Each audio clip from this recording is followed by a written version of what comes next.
Hello,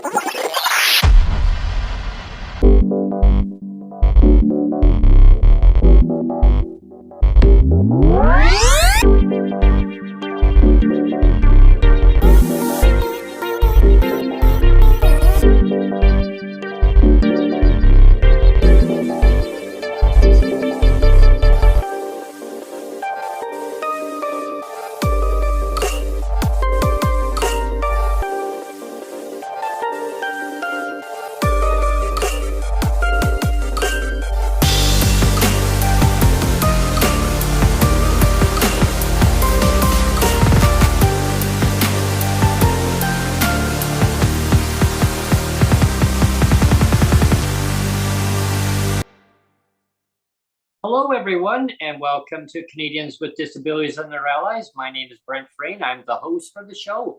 And today I have Debbie McCoy joining me. Debbie's going to be talking about her and her mom's lived experience regarding PWD in Canada. It's such a great pleasure, Debbie, for having you join me today on the show. How are you? Good. Thank you so much for having me. What a joy this is. I've never done anything like this before, so it's very exciting for me. Thank you. Yeah, I was actually, yeah, you're very welcome. And I was actually at that point when I first launched it. I was like, I've never done this before, bringing people together about talking about lived experience. And so bringing people together across the country and around the world too. I guess around the world now too. And it's just so amazing of what a person can accomplish by bringing people together and just generally just talking about it and putting it out there and saying, hey, like, this is what I'm going through in life. Like, do you want to hear my life experience, my stories? And I bring in other groups of transportation experts, accessibility, people with accessibility experts, politicians, who then carry our voices forward. And just bring about their point of view as allies, right? And people with disabilities, them talking about it and echoing it out there. And maybe people have a lot of similar ideas and maybe their approaches on what's affecting their lives. So it's awesome having you join me. And yeah, it's gonna be a great show. And just before we launch into this, Brent, I just wanted to say too, I mean, as your editor and producer, I kind of joke with you, like, wouldn't it be nice to have like 1 million followers and stuff? But we talked about this off air, is really, it's not about the 1 million followers. It's actually who is tuning in and listening. And when you met with Sheila Malcolmson, she told you that she was tuning in and listening, and that's great. That's wonderful that you have the right people that are tuning in, and you have the ear of the right people, you know, and that to me is the most important thing. Yeah, you know, and that's one thing that I had a discussion with the honorable minister, and you know, she says, well, you know, you're so active on Twitter. I said, well, advocacy doesn't take a break. You know, and that's so true. Advocacy doesn't take a break.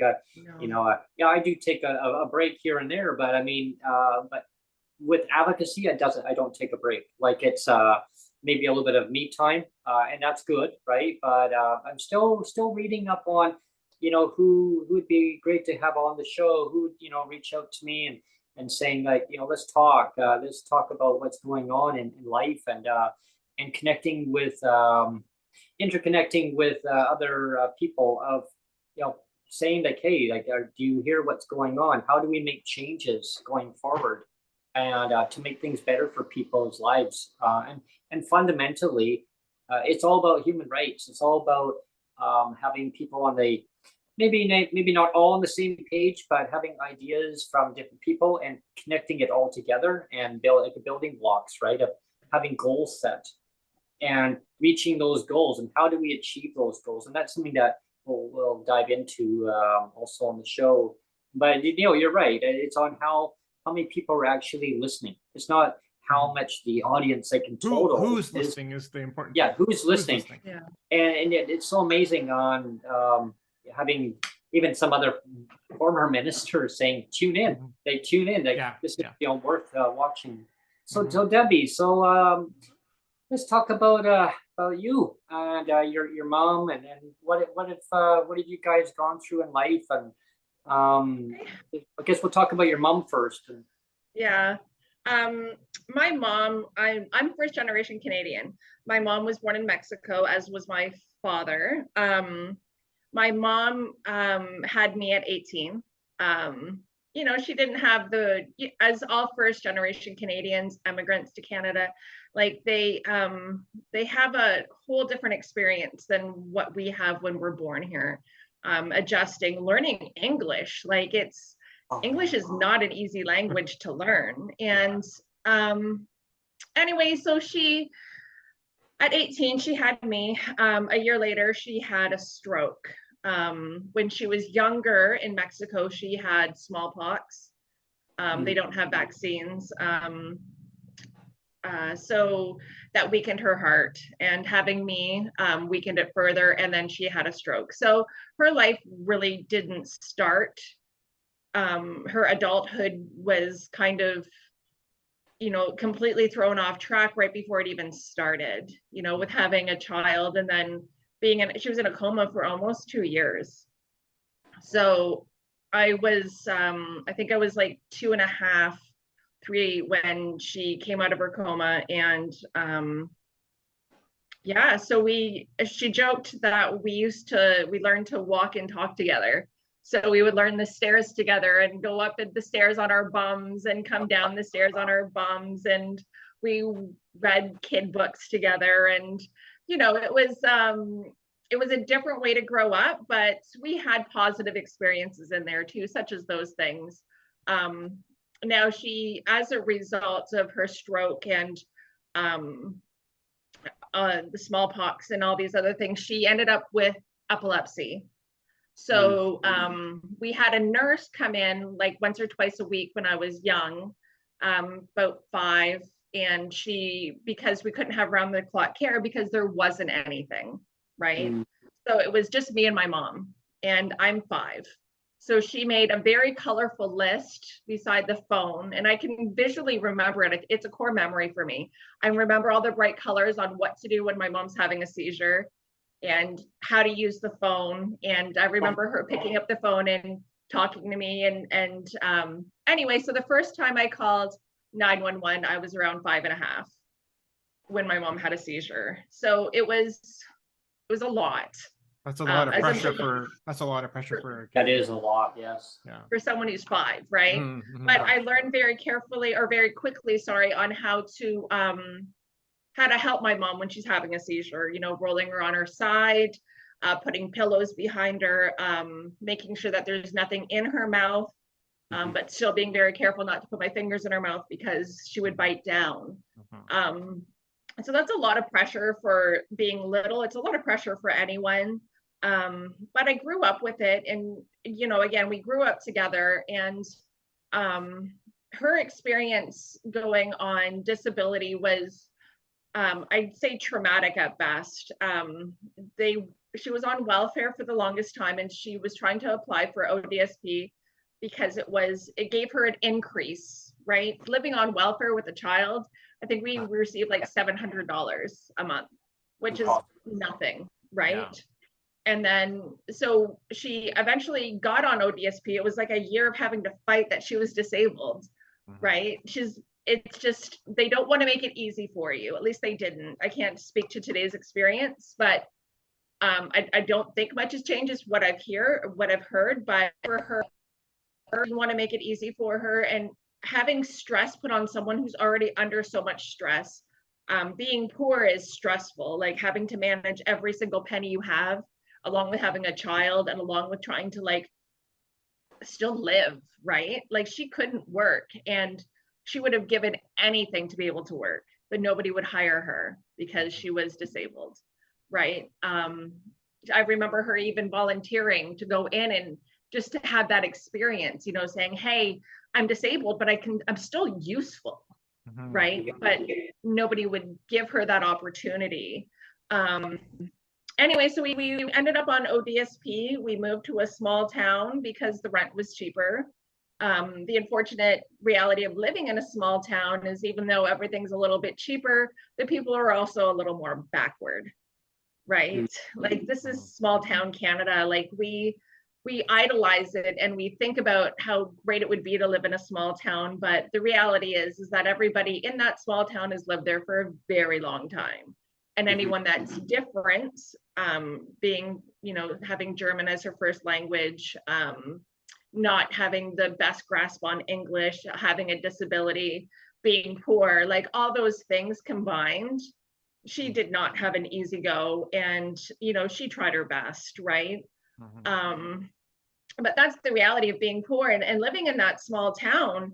There was no accessible transit, like whatsoever. We had to walk everywhere we went. And she had a heart condition, right? So it was even worse for her, having to walk everywhere and then having to carry groceries home, because there was the only taxi in that town ran on Tuesday afternoons.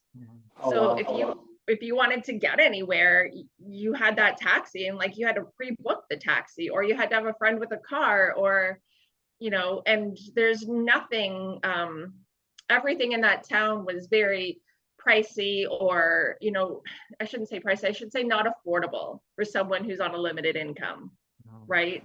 School supplies, groceries, everything was like marked up because they could.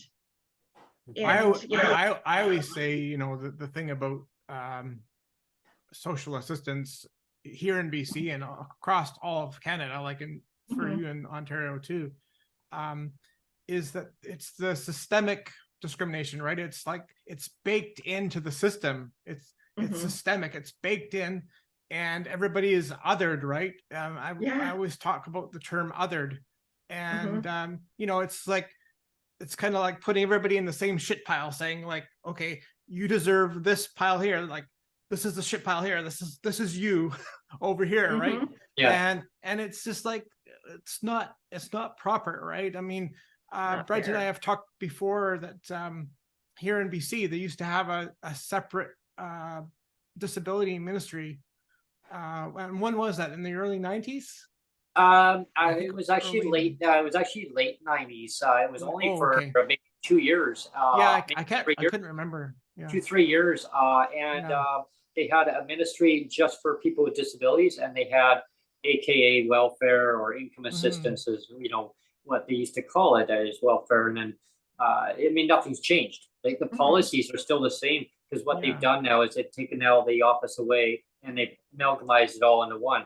It's the same policy. And it's the rates are still, I still say that the rates are still in the 1970s, 1980s rates, because the buying power is not there. And that's what it feels like, you know, and hearing what you've gone through with your mom growing up, you know, I can relate in a few things on what you mentioned, how hard it was, you know, growing up in a small town. I grew up, my mom raised my brother and me, you know, on her own. And as a person with a disability, she had to go to specialists to figure, okay, well, what's going on with them? How do we work with this? And she did wonderful. She was such an amazing lady. She would literally take, you know, her socks off and give them to people. Like, I mean, she would give things away just because she put herself out there. As a single mother, she really struggled a lot financially. She was out working at like multiple jobs, and you know, then she later in life, she developed some illnesses. She developed Parkinson's disease and Alzheimer's. And I didn't at first, Debbie, you know, I didn't understand what was going on. Like, you know, my brother had moved out. She was then a senior, and she was on a seniors program where she got to still live in her own home. She was renting at the time, so she was renting to a landlord. And I used to call him uncle, because that's all I knew him as when I was a little toddler. And so he had struck a deal saying, I'm not going to raise the rent as long as you just do fix up. You get a handyman in, or a lady in, or whoever it is, to fix things, or fix it yourself. My mom used to fix things all so many times. she'd be cursing away, darn it, oh damn it, I can't, but she'd be, she couldn't figure it out. She'd get someone that she would know in to fix things. So her rent stayed the same. So it says as I grew up, living with her, my brother eventually moved out. So I was just me and my mom there because she had a senior supplement and only one, based on household income, only enough for 2 people could be there. So she had to make a choice, either me or my brother. It was determined that I had to stay because my brother was more independent, like where he could actually, he wasn't diagnosed with a disability per se. He had other issues going on, and which he still does.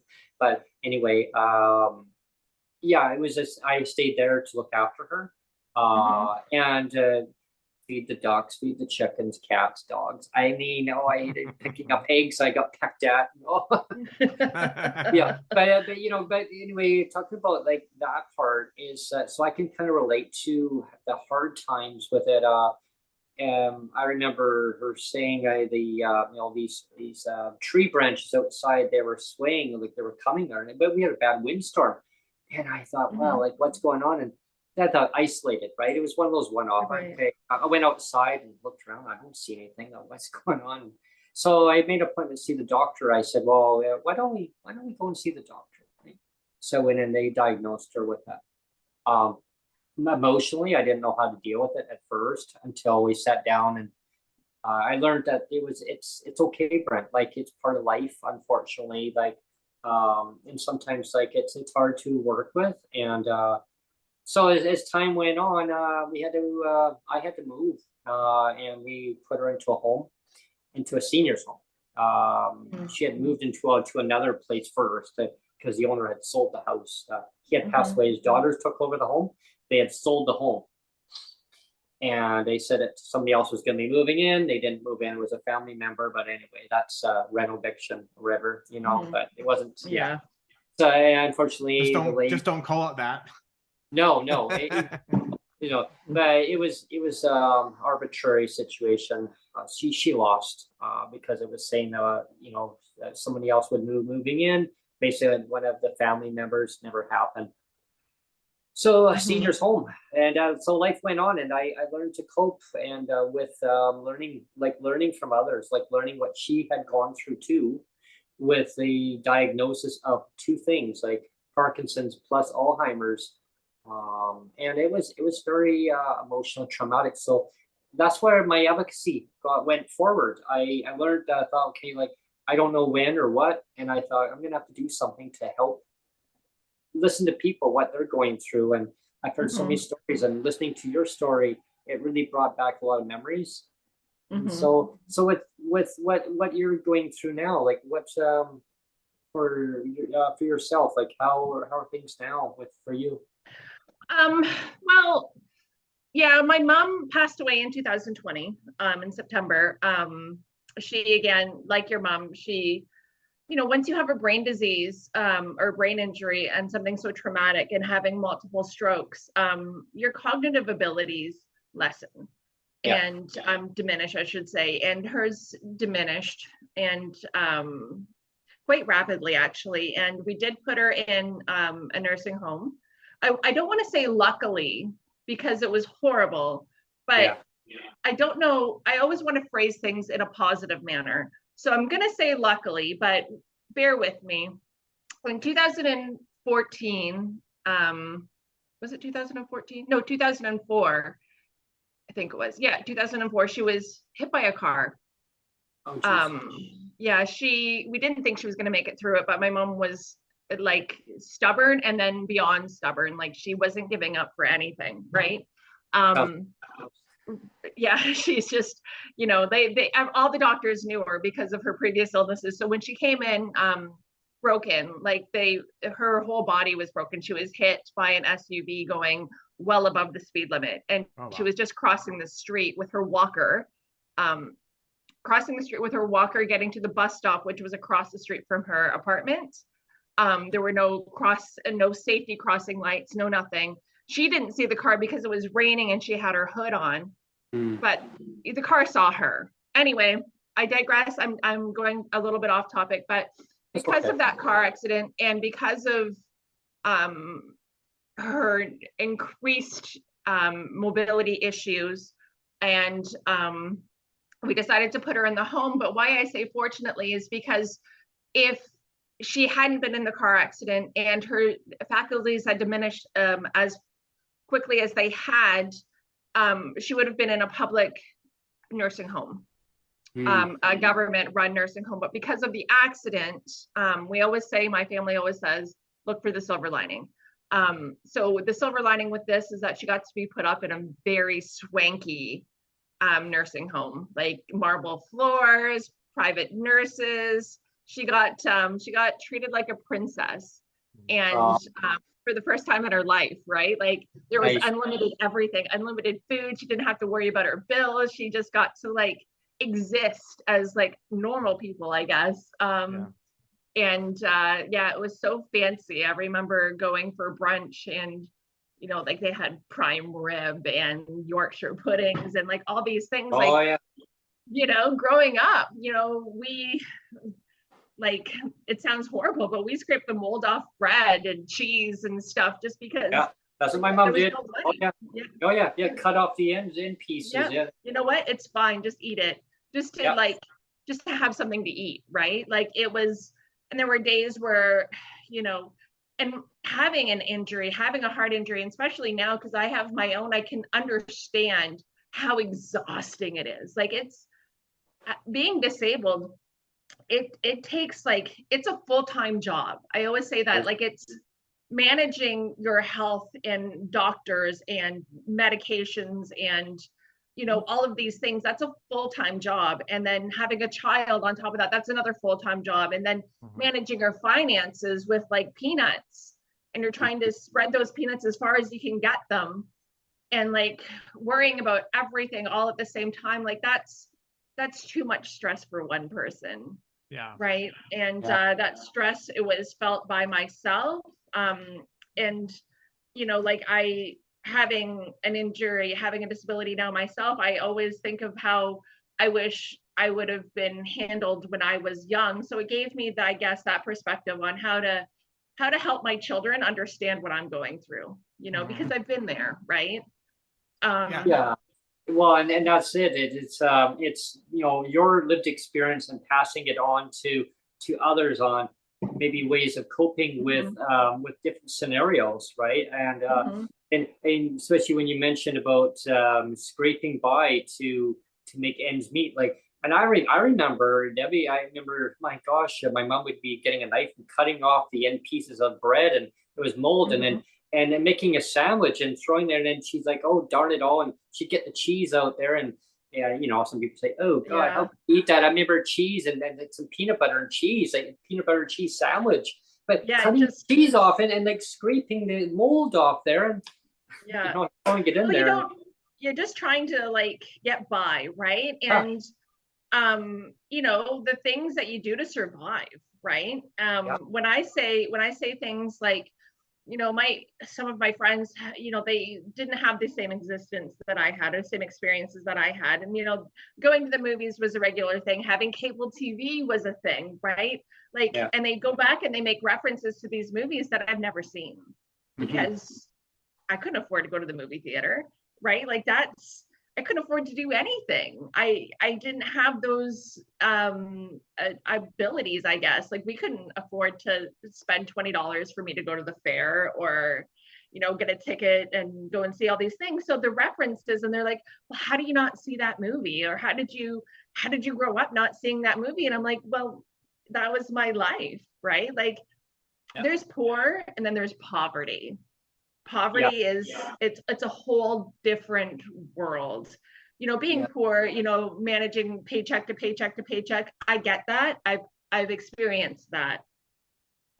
Poverty is a whole different beast. And there's only so many people in this country that have experienced poverty. And most of those have disabilities. And it's, that's why I'm so hopeful that this benefit, the Canadian Disability Benefit, is going to be able to, like, you know, help someone take a cab to the grocery store, have someone be able to, like, you know, I'm exhausted today, I'm going to treat myself to a pizza, you know, like, just like what everybody else gets to experience on a daily basis just once, you know, like I just feel I often drive to the Walmart in my neighborhood, and I see moms with their walkers, and I see kids sitting on the walkers, or you know, on their electric motor vehicles, like the little scooters, and like my heart breaks for them. But I understand what they're learning from living that way. You know, you're becoming a closer family. You're going to have a lot of troubles, but I get it. And people look down on that, like, oh, why can't she get a job? You know, like we've all heard it. I had someone over the other day, and they're like, I was talking about the Canadian disability benefit and how excited I was and how many lives this is going to change potentially. And, you know, like how it's just going to lift a whole lot of people out of this pile of crap. Right. Yeah. And I was so excited about it. And he said to me, must be nice. It must be nice to be disabled and to be able to have that free money. Yeah, that's crazy. Right?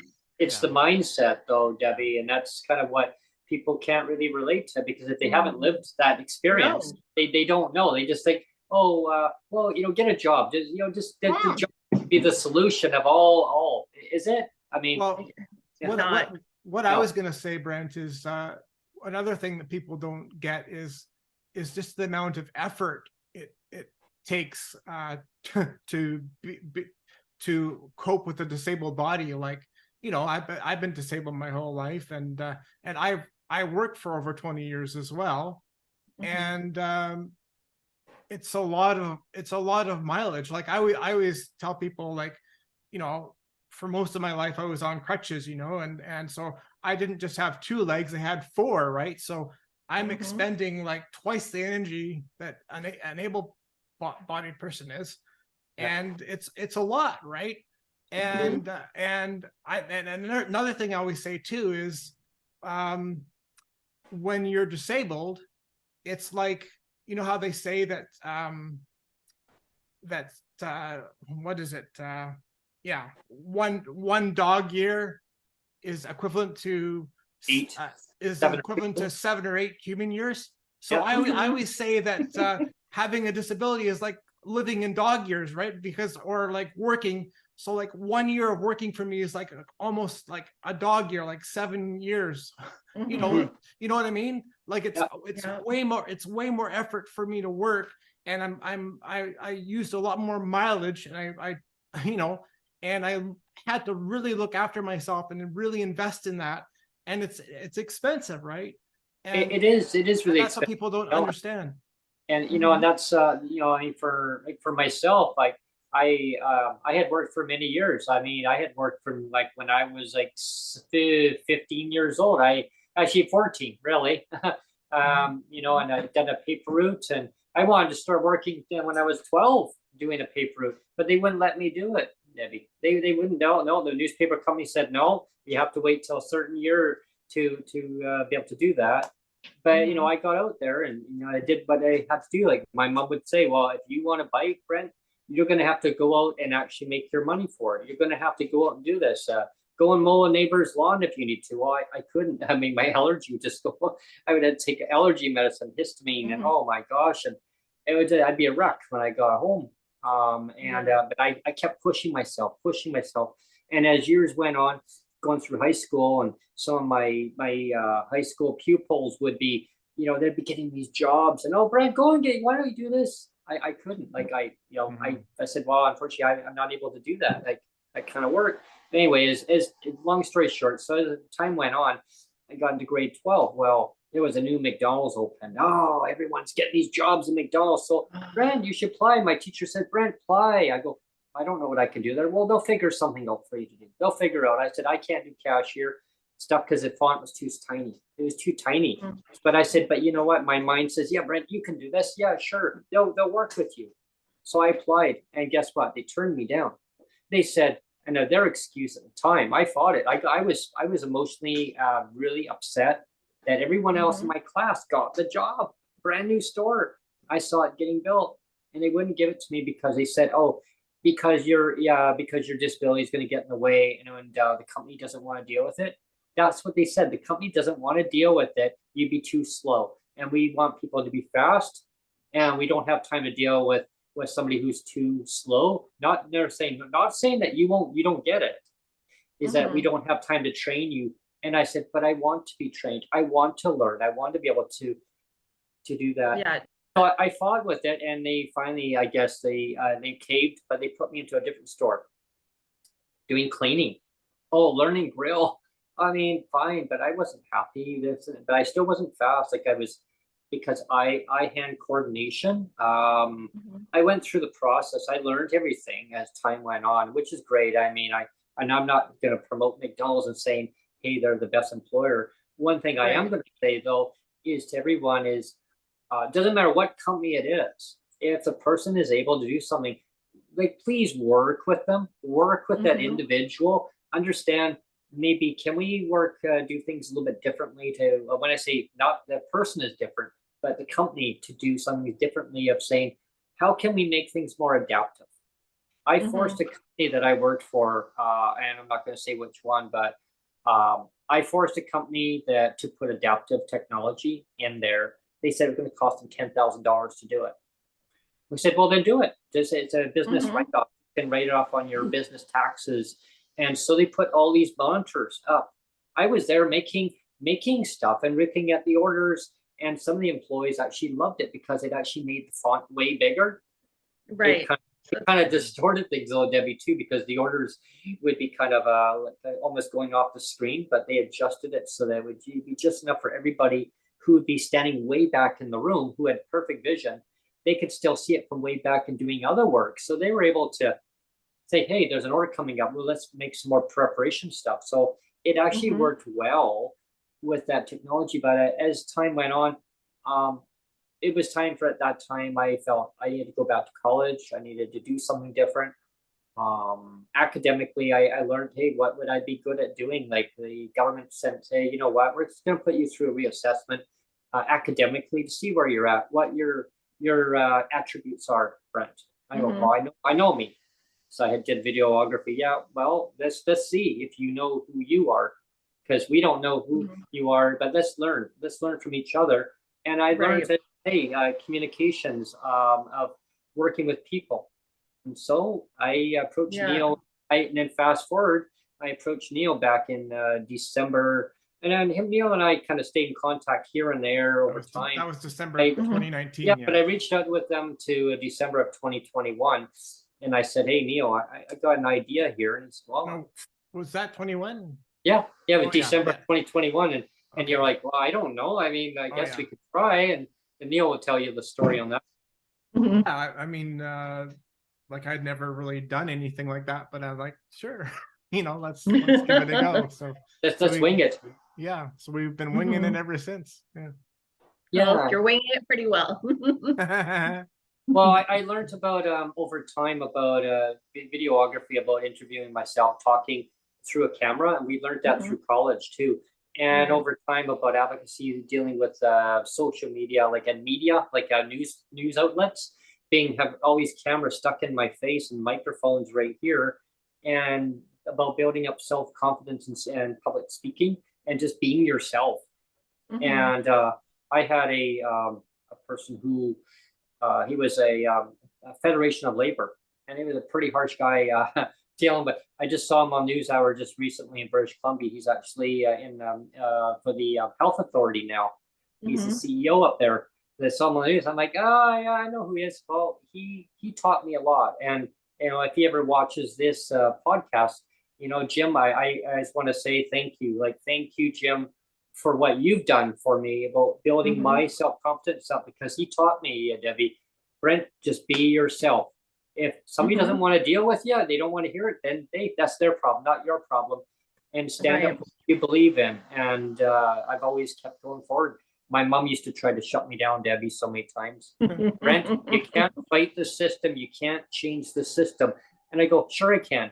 No, you cannot do that. And I said, so her and I used to get in these arguments. But hey, I'll tell you something that some people I've mentioned on my shows before. I used to have two moms, Debbie. So I was adopted. I found that out when I was just a little child. Well, technically I didn't know until I was 12 years old, but I used to see this lady come in, and I thought it'd be like my grandma, real grandma, but I saw my mom come in, and then the lady would phone me, and she says, "Oh, hi."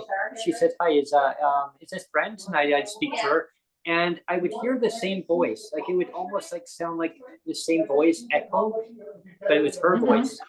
And I was like, okay, well, I said to my mom, I said, who is this lady? Like, who is this lady? She kept talking to me and wanted to keep talking to me. She goes, oh, it's your aunt. She's just interested in knowing what you're doing. As time went on, I actually realized that like there was something more to the story. And so, yeah, they would all come in. And so I found out that they wanted to make sure I was mature enough to handle it. And so and realized that it was actually my biological mother. So I actually got to know my biological mother, and I obviously knew who she was since I was a child. You know, my biological mother had to give me up at birth because she was going through some issues in her life at the time, and she couldn't have me. But my mom, who I always thought as my mom, and I always till the day before she passed away, I always still had called her mom. And my biological mother was my biological mother, but she used to say, well, why don't you ask your mother if it's okay to go visit mom? And so it was a little bit of conflict as I grew up, and I started feeling uncomfortable with that because I said, well, my mom is my mom. I said, I know. And her and I then had a really good bond because I would actually go I'd visit her. And I let her know over time that how I felt. And I said, I know you're my mother, but my mom had brought me up. So, and I said, I know it must be uncomfortable for you. And then she was fine with it. Like she says, Brent, just call me how you want. Call me my mother or mom. So I eventually started calling her mom. I said, yeah, mom. I said, but I got two moms. She goes, there you go, Brent. So what it was, I got to visit with her lots. And over time, I had a bond between both of them. My mom passed away in 2006. My mother, who was my biological mother, passed away in 2015. Sorry to hear that. Yeah, like so it was like, and so I would phone my mother up and I'd say, well, you know, I sure miss my mom, and she's Brent. I know it's hard. And next thing you know, I get a phone call saying that your mother my aunt said she had gone to a coma. But here's the ironic part is that I think, you know, and I always think there is someone up there, and I don't know, I'm not going to get all religious, but I always think there was things that meant to be for a reason. Now, my biological mother passed away the same, obviously a different year, but the same, she went into a coma, but she passed away on the same day. She went into a coma a day before my mom had passed away, but she died on the same day that my mom died. That's crazy. What a coincidence. Yeah, and I thought, wow, like it actually kind of really freaked me out, really, to be honest. You know what I mean? Like, you know, my son is Jewish because my first wife was a Jew, and there's the Jews believe that there's no coincidence with God, or I mean, if it's just, you said you didn't want to get religious, but their big thing is there's no coincidence with God. So the reason why I say I don't want to get religious is that if somebody's watching it, I don't want to offend anybody. But you know what, I understood, like after I had talked to my actually family doctor at the time. Like I would sit down and they told me everything's gonna be fine, Brent. Like unfortunately, it's life. Unfortunately, sometimes these things there is that coincidence, but I think things happen for reasons and my doctor believed the same thing how I looked at it too. It was like I think it was that it was something that's giving you a message saying, you know, they're both together. Hey, you know, like make this a celebration of life, of saying, cherish all the awesome memories. I mean, my mom and I used to have great fun times. Like she was very active. I mean, my gosh, she was active until she was 80 or 79 years old, 80 years old. She was still. That's a long life. She was still riding her bike when she was 80. She passed away later that year after we had put her into a home. But Yeah, I mean, amazing, eh? She'd be pedaling away to the grocery store because she didn't drive. So she'd be putting a big basket on, loading all these groceries up, and rat trap back. To make it work, right? Yeah, you gotta do in small communities. I've just learned over time in life that never to take things for granted, just to kind of just go with the flow in life, and be there for people to talk to, and for whoever it is, just be there, and just to talk about your life of what you're going through, and then maybe people have other ideas or saying, hey, I'm going through that, like this is great, like we having this open communication, and then that's what life's all about. And about the C22 though, I'm gonna dive a little bit into that, so that people that are watching kind of get a better understanding of. I'm going to be having someone coming up in the actually very near future, which will be tomorrow. That's pretty near. That's pretty. Yeah, it's going to be actually talking about C22. So you'll probably want to tune into that one, Debbie, too. Yeah, I will, definitely. Cheryl Hardcastle. Cheryl Hardcastle. She's going to be coming on talking about it. So Cheryl, I mean, you're going to take all her words away because I don't even know what she's going to talk about. But. Well, that's exciting. Twitter says that the Governor General usually signs bills on Fridays. So, I see so many tweets. Oh, maybe it's going to reach royal assent tomorrow. Maybe tomorrow is like the beginning of the countdown, because we know after the government has 365 days from the day it receives royal assent to have the bill go into force. So we're all looking for the day that the countdown can begin to know that we're going to have something come to help us, right? And like that's so exciting. And Twitter is it's a funny place. It's a place of great positivity and a place of great negativity. Brent knows that, right, Brent? Oh, right? Yeah, it's just like people, and I understand that we're all suffering. The disabled community is suffering. We're suffering more than what I want to call ables or norms. No offense to anyone, but I feel like we're suffering more than what they can see. We're the band of misfit toys, right? We're the misfit toys. Just going back to what you were saying about finding a job. 2020, we had the election come up, the federal election, and they were doing door-to-door registrations, or not registrations, voting registration. I'm going to call it. I can't remember the exact word. And I thought, maybe that's something I could do. Get my sons with me. We can walk. There's no timeline. I can just take my time, walk door to door in like the small town near my house, and remuneration. That's what it's called. And maybe that's something I could do. So I applied. I talked to them. I gave them my references. All of personal references, work references that I had from so long ago, and never heard back. Yeah. I said, this is how I would approach the job. He said, that's very inventive. I could see that working really well for you, and never called me back. And that's the federal government. And they're supposed to be on our side, right? Like they're supposed to be saying, hey, okay, you have a disability. Let me help you help us, right? Like that's the whole premise of it. So it was very disillusioning for me to have this government who's supposed to have my back, right? And just to like kind of like let me fall off the rails. And I called so many times, I just gave up. Like I'm just okay, whatever. You know what? I get the hint. I would have liked to have the extra, whatever it would have been, like $15 an hour, whatever, for the part-time, whatever. I thought, I could make it work and just doing, door-to-door stuff, but whatever, it didn't work out for me. And it was really sad. That's the thing and that's the thing with the new bill C22 that's now being it will be going through royal assent this week. That's what I'm getting to. So going forward with it, it's the financial help that it should be in people's bank accounts really quickly.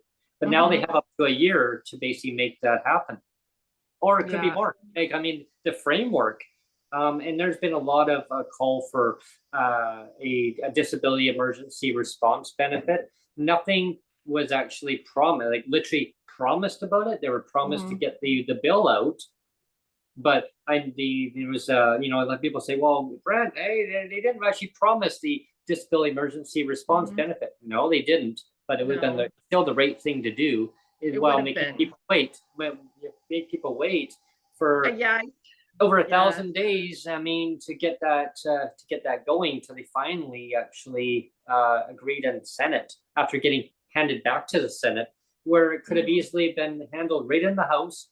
The Senate had already all agreed with all the amendments, all the ones that were actually there. Top lawyers, insurance companies, they all said, okay, you know what, let's accept it. And then it gets to the House of Commons. The minister was nowhere to be seen. Then she comes in and then gives an announcement. And it was supposed to be on the Tuesday. Everyone waited, anticipation. It's going to be today. Right, because that's what they said. Yeah. And I still logged in. I was waiting. Nothing. Yeah, I look back at the audio clip on that too, and thinking, and coming up next week, it'll be on this and this, and Bill C-22 will be on Tuesday. I'm going, okay. So I think I was I think I was talking to you, Neil. I was like, okay, who do we have scheduled in? Okay, good. I can watch this live in between the guests.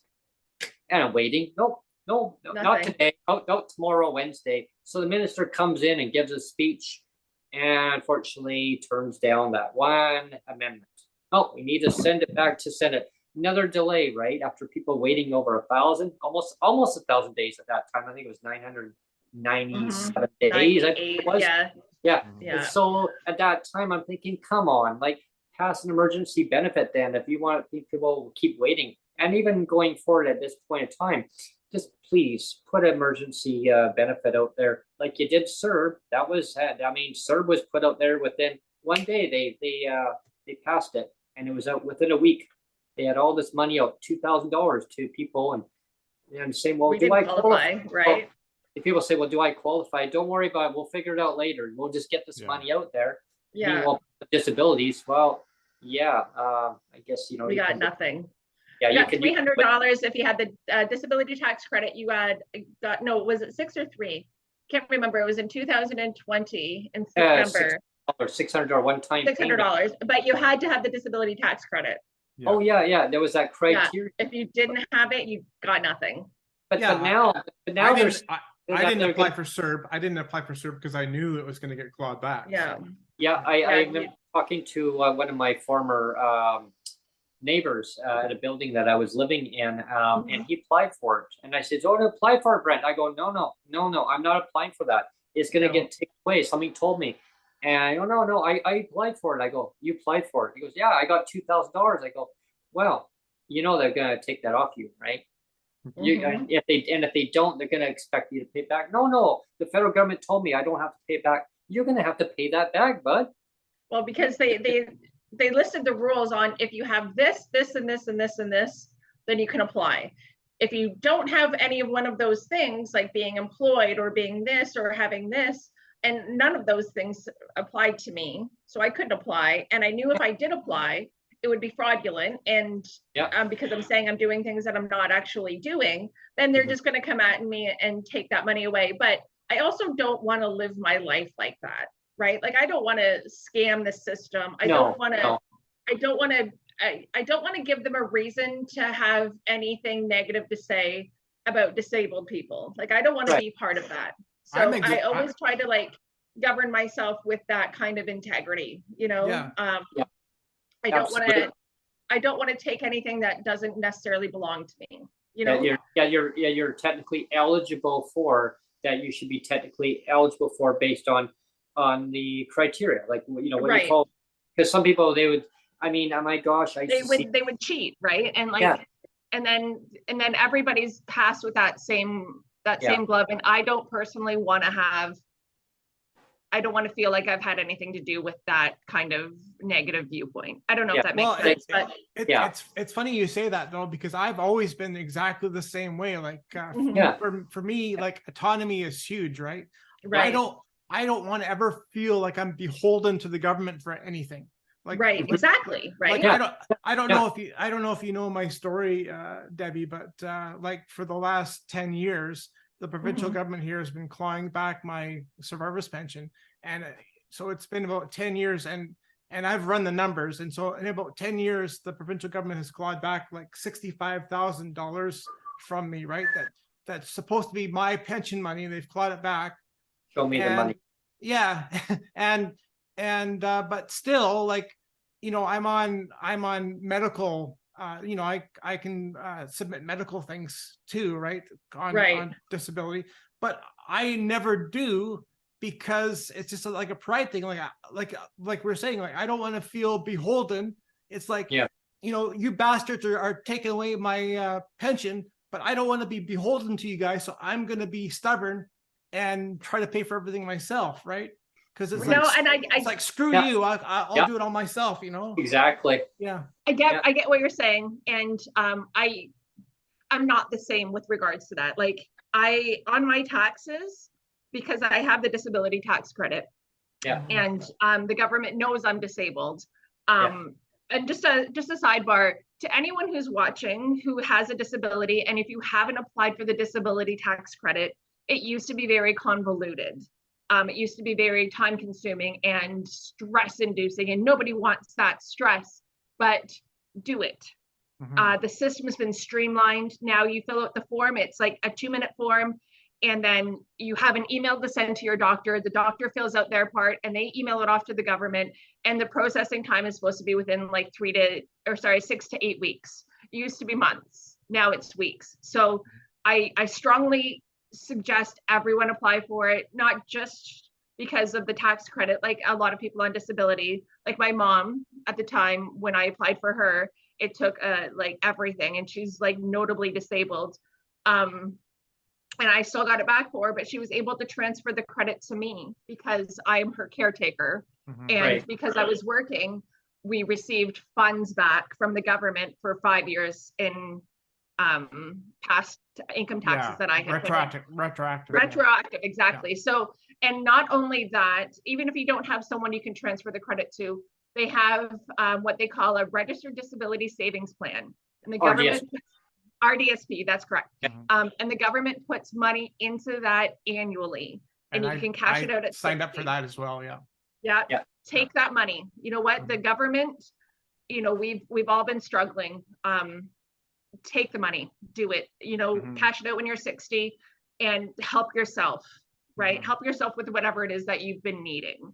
I have no problem putting in things like you. I understand where you're coming from though, Neil. I understand the pride and like just the medical side of things. Like, actually, just as a sidebar, like I'm getting a new wheelchair, like because I broke my hip back in January. I used to be on crutches full time, but I broke my hip in early January, or I guess it was late January.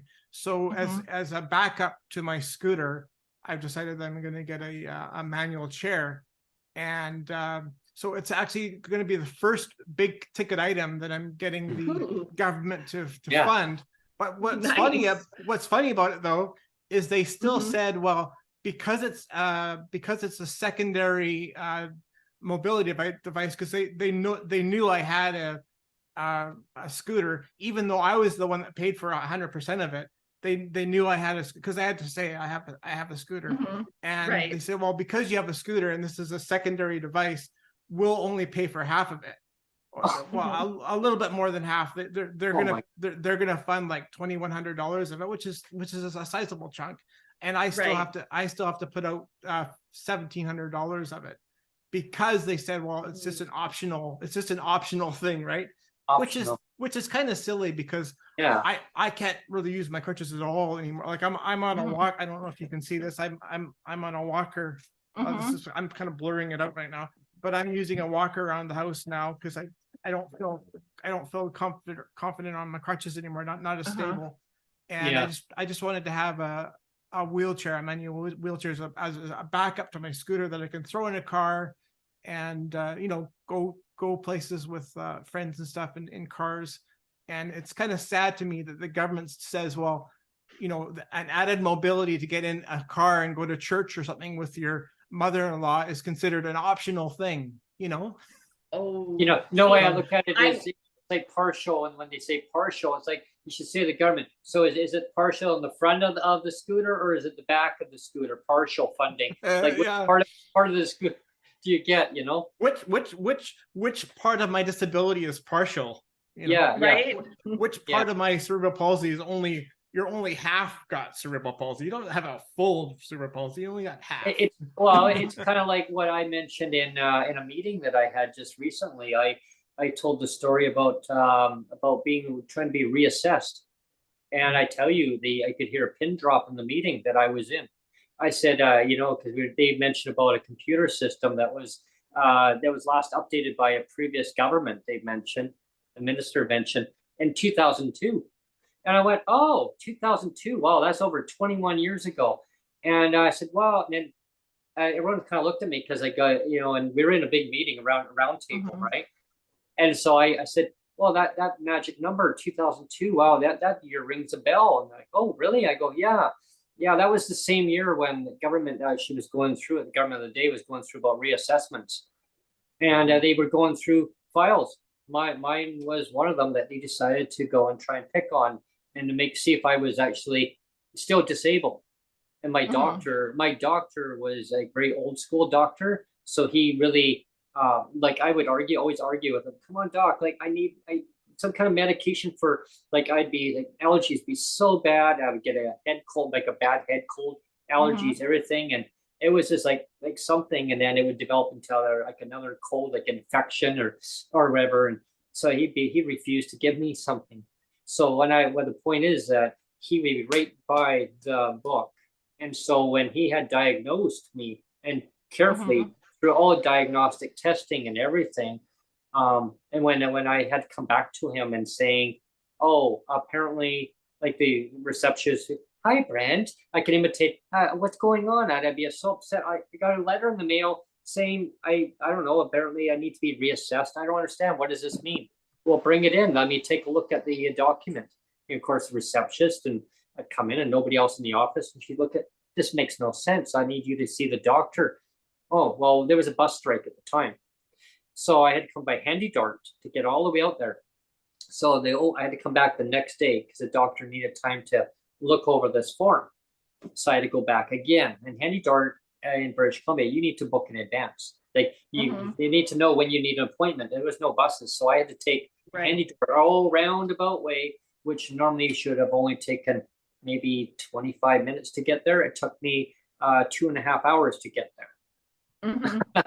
Yeah, we have the same kind of when my mom lived in her apartment, she had the disability transport, like the LTC version of it. So they would come and pick her up, and then they'd have to go all the way around the city and pick everybody else up. Then they drop her off at her appointment, and then she'd have to call, and then they'd come back and pick her up and take her up. So what would be an hour trip for me, because I drive, it took her all day. And like, that's another point, is being disabled is exhausting, right? Like just trying to like go to appointments, like it shouldn't be this hard. And there should be a lot more compassion, Yeah. What happened was, compassion and respect. Compassion. So exactly. So I knew they were going to, right? They were going to come back in an hour and a half to basically pick me up. Well, at that day, I then realized, oh, okay, well, I have to go back now the next day and see the doctor because he needs time to look over this form. Because I said, well, can you fit me in now? Like, handy dart's going to come back in an hour and a half. I'm sorry, Brent, but the doctor needs now time to look over this. He can't just, just look at it and go, oh, okay. So, oh my gosh, I had to now kill time. Well, there was a McDonald's next door. I just went and sat there. Yeah. I didn't have any money on me, so they had no problem with it. I just grabbed a glass of water. I said, "Can I get a cup of water?" Sure. So anyway, so back the next day I went. Okay, long story short, I went back. The doctor literally lost it. He was already in a cranky mood because he actually was a surgeon working at the hospital too. So he was on with his own office plus back and forth to the hospital. And I guess he had a really tough morning. He had surgeries to do. He was a surgeon too. So he had a lot of things on the go. So he was in an irritable mood, knowing that he had to get to this form. So I get in there and he says, I don't know why you're here. I said, hi, doc. And it was, fine. Brent, you know what? I've known you since you were a little shaver. I mean, you don't even remember that because you were so tiny. Wow. But you know what? Like, I know who you are. I know what your weaknesses, versus pros, cons, everything about you, right? And but you know yourself better than I do in different ways. But I know you physically, and I know everything. And he says, I've already diagnosed you. Why do I need to go through this again? Like, what's changed? I go, I don't know what's changed. He goes, did you all of a sudden have no disabilities, Brent? Did they just magically disappear? I go, yeah. And then Joe and Neil and I always joke about this these magic things that just, pink unicorns. Yeah. But no, like he said, did you magically disappear? I go, no. And like, he was madder than mad. He actually told me to leave the office. He goes, okay, you're gonna have to come back. I'll get my receptionist to schedule you to come back in a couple of days. I need time, because I need to make an important phone call. He goes, actually, you know what? Stay in my office. Went to his office in the back, in his own office, and I heard yelling and screaming. I never in my life heard the words coming out of a doctor's mouth. And he closed his door, and I'm sitting in, those, they have like little waiting rooms inside, with all their equipment and the stethoscopes, and I'm sitting here, like, he was in there for, my gosh, like at least 20 minutes. I'm sitting here and the receptionist is up front, and I'm looking at these stethoscopes. I'm like, oh, neat. I wonder what this does. So I'm looking around. Oh, neat. Okay. Oh, that's cold. I'm like, so I'm just like looking at this, and boredom, right? Yeah, so I'm bored. I'm like, oh, there's a little bed there. So I'm going, and I was tired because I was up so early. So I actually laid down on their little bed, there. I'm like, okay, I'm gonna lay down and I'm just gonna take a little cat nap. Next thing, the doctor comes in. What do you think, you're in an operating room or something, Brent? I'm like, what? And he goes, no. So he comes in, he goes, you know what? I'm done.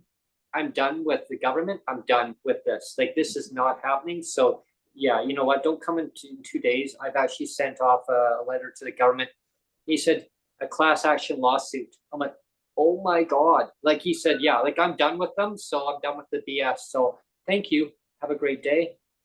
Literally 2 days later, I got two ladies showed up at my door, and they had tears in their eyes but they were messengers, in tears and joy. That they said, here's a letter for you, an envelope, sealed envelope. And it was like saying, you've been re-put back on the system automatically. Like, it backfired on the government. They're trying to save money. And so going forward, that was Gordon Campbell. Remember? That was, and he did a complete slash and burn of everything. In fact, that's when I lost my job with the my first job was with the Ministry of Environment for 4 years or so, 4.5 years, and then I did about 2.5 years with the Ministry of Highways. So I was with Ministry of Highways at the time, and Gordon Campbell came in and he just slashed and burned everything and closed a whole bunch of offices. And one of our offices was the one that got turfed. And so basically everybody lost their job, right? Wow. Yeah. I mean, and like when we had our meeting, and I didn't want to say, like, I said to the minister, I think she's thinking, oh, Brent, please don't say the name. And I didn't. I guess kept my mouth. I just said, all I know is my doctor said who the finance person was. Who the finance minister at the time was, and I left it. And the minister, when we had a meeting just a couple of days ago, and just looked at me, probably thinking, "Please don't say it. Please don't say." And going forward, I'm just hoping that the government understands that it's not okay. Like, a person is legally designated, assessed by a physician who puts you through all these testing in life. I mean, they would know what's going on here, because they can't just up and lie on forms. Legally, they are not allowed, bound by to lie. They had people that were amputees that had to prove, oh, is your arm still gone? Is your leg still gone? Oh my God, right? It's ridiculous. I was in a car accident in 2014, again with the silver lining. I was in a car accident. It was really bad. I have like scars and my whole body was broken, and it took me a long time. I had to learn to walk again. I had to learn how to function again, and I had a brain injury on top of it. So it's a lot. Luckily for me, I had my husband as support, but we also had, my son was 5, and my youngest was almost turning, 4, and my youngest was turning 2, had just turned 2. So I got into this car accident, and I got airlifted to the hospital. I joke that at least I got a free helicopter ride, and my whole body's broken. I had to use a wheelchair. I had to use a walker. I experienced what life is like using a wheelchair and trying to, like, even just go and buy a shirt. The stores aren't equipped to for disabled people in a wheelchair or even in a walker to just go in and, you know, give them, like, help their business. Like, I used to have to sit on the floor. I used to have to sit on the floor. This is going back when I was, like, you know, a preteen. And I used to have to sit on the floor to try on clothes. And you know how they used to have, like, privacy curtains, but, like, curtains wouldn't go all the way to the bottom. And so I was sitting on the floor, like, and, like, you know, squirming around trying to put on pants and stuff. And I mean, people walking by could see everything, but they didn't have chairs. It was like, well, if you can't stand, you might as well sit on the floor then. Yeah, sit on the floor. Like, it's dignity. But so going back to my car accident, I you know, after a year of, you know, struggling, trying to get, you know, some part of my life back, because, like, on that day, on March 29th, 2014, my life stopped. I was working. I'd worked my way out of poverty. I worked my way up. I took crap jobs just to get the experience, because I didn't have the education. Because, again, growing up in a small town, that just, it screws with your self-esteem. It screws with everything. And so you take that out on yourself. Like, there's a lot of self-hate being disabled. You're like, why can't I? Or being poor, why can't I? Why do I have this? And you have to work your way through it, or you have to have help. And I unfortunately took the hard way. And anyway, going forward, I took a bunch of crap jobs until I worked my way up to getting a job that was, like, awesome. It was so good. It was like everything that I wanted. It was at a payday loan store, but and here's how I thought about it. My customers, they're going to go anywhere. They're going to go to any store, because this is how they've learned to handle their finances. Check cashing and all of these things they come to me for. But a lot of them had mental illnesses. A lot of them had physical illnesses. A lot of them were old. A lot of them, you know, like, there were a lot of problems. But I always said to my staff, hey, when they come into my store, when they come into our store, we treat everyone like they're kings. You know what? You treat them with respect. I don't care what your beliefs are. When somebody comes into my store, they're treated with respect. They're choosing us to give their business to. So they're going to be treated with respect. I don't care. I don't care about, you know, what they look like, how they talk. You treat everyone the same way, no matter what they're doing with us. And I always felt good that I was able to help people at least have some dignity when they were, you know, experiencing financial hardships. But going forward, so March 29th, 2014, I was in a car accident. My whole life stopped. I was in a nursing home for 10 days. I was, you know, I got to go home to my family, but I still had to use a walker and a wheelchair. I still had to learn how to walk and all of these things. But a year later, I was diagnosed with pulmonary hypertension. So what that is my lungs were no longer producing nitrous oxide. And I don't know the whole ins and outs of it, because honestly, they've told me 1,000 times, but it just doesn't stick. So whatever, right? Whatever sticks to the wall, I'll keep. But, exactly. Right. So my lungs don't work. And because my lungs are in such distress, it puts distress on my heart. So my heart is, you know, it's having troubles trying to keep up, because it's not getting enough oxygen. It's not getting enough support from my lungs. So essentially, you know, my body's fighting me to live. I don't know if that makes any sense, but I have to fight my body in order to just exist, right? But I would have gotten this disease anyway. But because of the car accident, I was already I already had the disability tax credit. I already had all my disability in place. And then getting diagnosed with this disease, it was easier for me, I guess, to kind of like manage everything because I was already at home. Right. So now I say I'm at home all the time. I'm at home full time with my disease and my, you know, lingering mobility issues from the car accident. And I hang out with my dogs because they're like the best people I know. And right. Like, so it's a charmed life that I have. For therapy. Right. Exactly. For therapy. I love it. But it's a charmed life that I have. And I wouldn't have had this if I was still working. So I'm, you know, I look at the car accident. Yes, it sucked. Yes, it was horrible to go through. Yes, I have lingering scars and lingering mobility issues and lingering, you know, anxiety just being in the car. But, you know, I get to be home. I get to raise my sons like a housewife, right? I get to hang out with my dogs. I get to spend some time outside. I get to read. Like, you know, I still have challenges reading. You have to, you know, use my, what's it called? My app on my iPad and make everything bigger. But, you know, I still get to read and I still get to like, you know, live a life, which I'm very lucky to have. And yeah, so yeah, it still sucks to be on disability. It still sucks to have my private insurance company, every year I have to go in for an assessment too, even though my disease isn't ever going away. It's only going to get worse, right? Yeah, exactly. No and that's one thing that I always tell people is that if you have a disability, there's always going to be other added disabilities as people get older.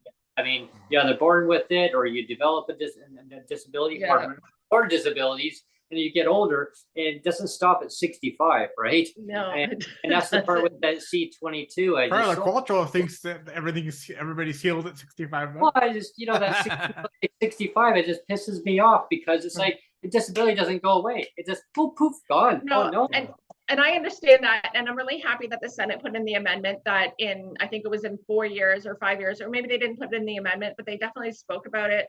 I can't remember exactly all the amendments because I was so focused on number 2.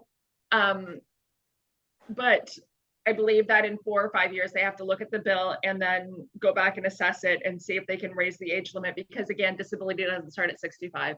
Now they're trying to justify it because the GIS comes in and other federal supports come in to help people with aging disabilities. But as we all get older, like you said, we have more to spend on. We have more things that we need. We have, you know, now I'm sure that when I get older, I'm going to have, if I have the ability to get older, like right now, I'm just aiming for 60. But if I get to 70, I know that I'm going to need a walker or a cane or a wheelchair, and all of these things, I'm sure that most people are going to need as we get older. And, you know, unfortunately, we can't just budget for it. We can't say, okay, well, you know, I'm going to budget and I have all this, you know, credit so I can buy this thing, but we can't, you know, you can't plan for that kind of thing. It's just like, you need it and you need it. And there's no organization that's out there that's going to say, hey, I have a wheelchair for you, or hey, I have a this for you, or, you know.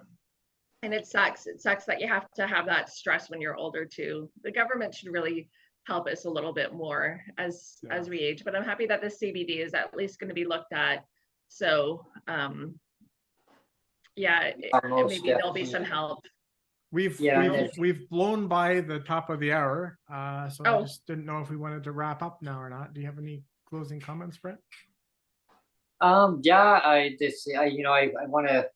want to thank you, Debbie, for coming on. And, you know, I'm learning from your lived experience and kind of using examples of maybe other people too, of putting things into context of saying, okay, well, like this, it's like a domino effect, right? There's different things of why things happen, and just putting everything into context, it really it reassures that hope of yes, you can push forward. Yes, there's people around you that care and that are there to support what you're going through. Are you talking to, maybe if they're not directly there, if somebody's going through it, they say, well, I don't have somebody to talk to. Well, there are people that are Come on Twitter. Yeah, go on Twitter. Yeah, I mean, Yeah. and you know, there's that connection of kind of relating to what people are going through. Now, everybody doesn't go through the same thing. Like everybody's disabilities are their own what they're going through. And well, I guess my message I have out there for people is just they never just judge like or look at a person of saying, oh, this is what they're able to do. This is, you know, just go for it. A job's a job. Like, look, you have to understand, like everybody's different, and nobody needs to be like when I say different of their disabilities. Like, don't give it like a one size fits all. Oh, okay, no, it's everybody's situation is their situation, lived experience, lived their life, and the politicians have to understand that. Like, it's making a decision of if it's provincial disability, if it's federal, a federal new program. You really have to look and listen and get the help out while something is getting developed. Get the help out there for people. In the meantime, if they're not going to do that, provincial governments need to take their responsibility and making sure they take care of their citizens and making sure that they have fundamentally enough for housing, enough for food, enough for your basic necessities in life, toiletries, you name it, and their disability related equipment. If you need, a person needs that help, they need that extra support, don't question it. Don't keep questioning why do you need that extra help? Like, you know, you go into an office, why do you need that? Why are you not budgeting better? Like, really? Yeah. Give the rates. I mean, my gosh. You know, and I mentioned this in a meeting that I had too, but just briefly I did. But I guess with that being said, I mean, it's always a pleasure, Debbie. And I always say this to the guests too, is I'd like to have you come back on. Okay, I can do that. Just before we go, I just wanted to just say that, you know, our disability community, we understand each other, and we understand how much it sucks. And I want to just say this one thing about my mom. At Christmas time, we would always, like, because you get your taxes earlier, you used to in Ontario, we used to be able to file them for this year, we would be able to file them in December and get our tax money. So we would always get it on December 24th. My mom and I would always go on the busiest day of the holiday and Christmas shop like bandits, right? It was a rush, but it was something that we loved, and it was something that like a tradition, I guess. But anyway, after a day of shopping at the mall, we stopped at Burger King, and my mom loved Burger King. And she always got a Whopper to go. And we're standing there and we're waiting for the bus to come. And across the street, we see a man who's obviously fallen on very, very, very hard times. And he's digging through the garbage. He's trying to find something to eat. My mom sees that, you know, she's got this walker, and I'm not paying any attention, right? All I see is her crossing the street against the light too, may I add, breaking the law, but whatever, she was just like that. But she crossed the street and she gave this man her extra Whopper, and then, you know, and then came back, and like, it was like the most selfless thing I've ever seen anybody do, you know, like it was a beautiful thing. And I think taking care of each other is what we have to do, because we don't have any other choice. We have to take care of each other. We have to like go out there and help each other. If you see somebody struggling, you know what, don't mind your business, go ask if you can help, right? Like, see if there's anything you can do to make that person's suffering lessen. You know, it doesn't take much to do, you know.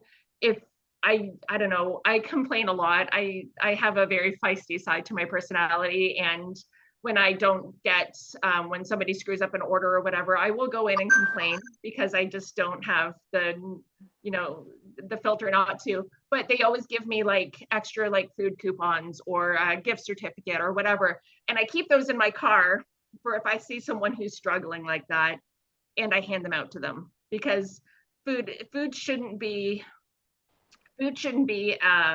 a right, optional, or it shouldn't be optional, right? It shouldn't be something that you deserve. It should be something that you're given. Maybe not Burger King, maybe not treats like that, but if you're standing on the side of the road with your belongings in a cart, it's clear you don't have many options, right? So just take care of each other. That's all I got to say. Thank you so much for having me on. What a treat this was. I've never done this before, so what a treat. And you guys are just top notch. And thank you so much. And thank you for being so patient with me. It's disabilities, you know what? Like sometimes, like my MRI appointment, it just came out of the blue, and you don't sometimes get a choice, right? You just gotta go. Life happens, as they say. Yeah, right? You just have to go with the flow in life. And I'm glad that you mentioned about having an extra, say a burger, and your mom gave it to somebody. I remember a time I was visiting in another community, and I was visiting a friend of mine, and I had a coupon, and it was buy one get one free. Okay. I went to A&W at the time, and it was like, man, oh God, let's go back in time. Now time travels, right? So anyway, I couldn't eat all that. It was a whole meal, and it was an extra burger, right? And I saw a person, same thing. I saw a person who needed help, and I wasn't about to eat it because I didn't want to go to waste. And I left the store, and I said, well, you can just pretend that you gave it to me, and you guys can give it to your employees. When your employees can have it. No, we can't do that, sir. You can take it with you and do what you need to do.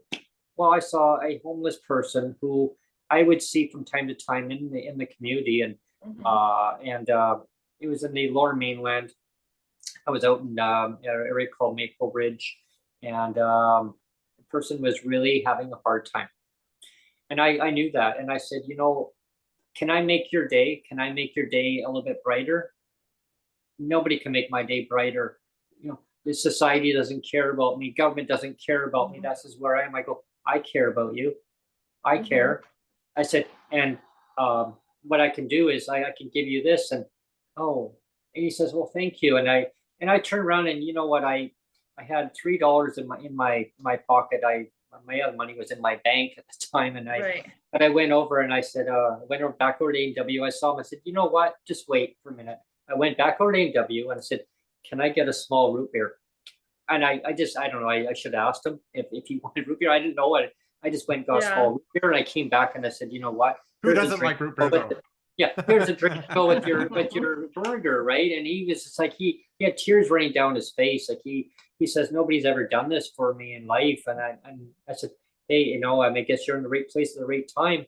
Because I said, I can't eat 2 burgers, and I'd end up having to waste it, and I don't want to do that.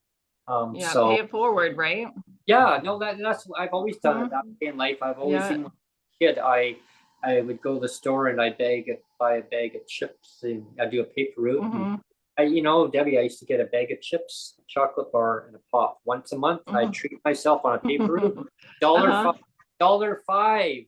Can't do that now. Hey, no. No, but I just want to give it as an example of saying, like, pay it forward. Like if people were able to pay it forward, and it just gives them that sense of a feeling of like, wow, like I don't know what else to do for everybody. If you're able to help somebody, because then what goes around comes around. I look at what goes around comes around. I've always believed that in life. It's things happen for reasons, and I collectively as Canadian citizens, right? We have to look out for each other as best way we can. If the government's not going to do it, then society, we have to take care of ourselves, right? Yeah. Exactly.